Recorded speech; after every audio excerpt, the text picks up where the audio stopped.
৫ লাখ সরকারি কর্মচারী নিয়োগের কর্মপরিকল্পনা তুলে ধরেছেন জনপ্রশাসন প্রতিমন্ত্রী আব্দুল বারী।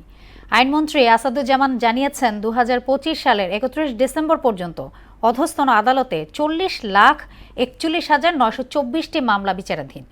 দেশের ২২,০০০-এর বেশি আইনজীবীদের আহ্বানে বার কাউন্সিল নির্বাচন স্থগিত হয়েছে বলে জানান আইনমন্ত্রী। জাতীয় সংসদে প্রশ্নের জবাবে এসব কথা তুলে ধরেন তিনি। আর টাইম ম্যাগাজিনের বিশ্বের সেরা ১০০ প্রভাবশালী ব্যক্তির তালিকায় প্রধানমন্ত্রী তারেক রহমানের নাম আসায় সংসদে তাকে অভিনন্দন জানিয়েছেন chief whip Nurul Islam Moni. Shamimuzzaman Chowdhury report. New York ভিত্তিক টাইম ম্যাগাজিনের বিশ্ব সেরা ১০০ প্রভাবশালী ব্যক্তির তালিকায় প্রধানমন্ত্রী তারেক রহমানের নাম অন্তর্ভুক্ত হয় তাকে অভিনন্দন জানিয়েছেন জাতীয় সংসদ। সংসদে বক্তব্য দিতে গিয়ে গৌরবময়ী অর্জনের কথা দেশবাসীকে অবহিত করেন চিফ হুইপ নুরুল ইসলাম মনি। গতকালকে টাইম ম্যাগাজিন পত্রিকায় বিশ্বের সেরা ১০০ ব্যক্তিত্বের মধ্যে আমাদের মাননীয় নেতা, আজকে সংসদ নেতা এবং প্রধানমন্ত্রী জনাব তারেক রহমান সাহেবের নাম আছে এবং তিনি সম্মানিত হয়েছেন। তিনি সম্মানিত মানে দেশকে সম্মানিত করা, তিনি এই জাতিকে সম্মানিত করেছেন। আমি তার জন্য আমার তরফ থেকে সংসদের তরফ থেকে তাকে আন্তরিক মোবারকবাদ জানাচ্ছি। এদিকে অধিবেশনের প্রশ্নোত্তর পর্বে লিখিত জবাবে আইনমন্ত্রী মোহাম্মদ আসাদুজ্জামান বলেন, আওয়ামী লীগের আমলে রাজনৈতিক উদ্দেশ্য দায়ের করা হয়রানিমূলক মামলা প্রত্যাহারে সরকার সচেতন। এ লক্ষ্যে কার্যকর পদক্ষেপ গ্রহণ করা হয়েছে।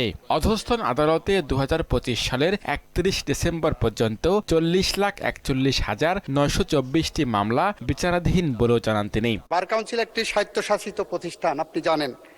তারা স্বকীয়ভাবে স্বাধীনভাবে সিদ্ধান্ত নেন। মাননীয় স্পিকার, আলাদা প্রশ্নের জবাবে ৫ লাখ সরকারি কর্মচারী নিয়োগের কর্মপরিকল্পনা তুলে ধরেন জনপ্রশাসন প্রতিমন্ত্রী আব্দুল বারী। টেবিলে উত্থাপিত এক তারকাচিহ্নিত প্রশ্নের জবাবে তিনি বলেন, সরকারি দপ্তরে জনবল সংকট কাটাতে ৬ মাস, ১ বছর ও ৫ বছর মেয়াদী বিশেষ রোডম্যাপ তৈরি করা হয়েছে। দিনের কার্যসূচিভুক্ত রাষ্ট্রপতির ভাষণ সম্পর্কে এদিকে সংসদে বক্তব্য দিতে গিয়ে ব্রাহ্মণবাড়িয়া ২ আসনের সংসদ সদস্য রবিন ফারহানা বলেন, সরাইল উপজেলার ৯টি ইউনিয়নে ৩.৫ লাখ মানুষের জন্য ৫০,০০০ একমাত্র হাসপাতালটি এখন রুগ্নদশা। সেখানে চিকিৎসক, কর্মচারী, ঔষধ এবং আধুনিক যন্ত্রপাতি চরম সংকট বলে জানান তিনি। ব্রাহ্মণবাড়িয়া জেলার সরাইল উপজেলার ৯টি ইউনিয়নে প্রায় ৩.৫ লক্ষ মানুষের জন্য একটি হাসপাতাল আছে, যেটি মাত্র ৫০ শয্যা বিশিষ্ট, এবং সেই হাসপাতালটা নিজেই একটা রোগীর মতো, কারণ এখানে প্রয়োজনীয় সংখ্যক চিকিৎসক, কর্মচারী, চাহিদা মাফিক ওষুধ, অত্যাধুনিক যন্ত্রপাতি, এই সকল কিছুর সংকট বিদ্যমান। শামীমুজ্জামান চৌধুরী, মোহনা সংবাদ, ঢাকা।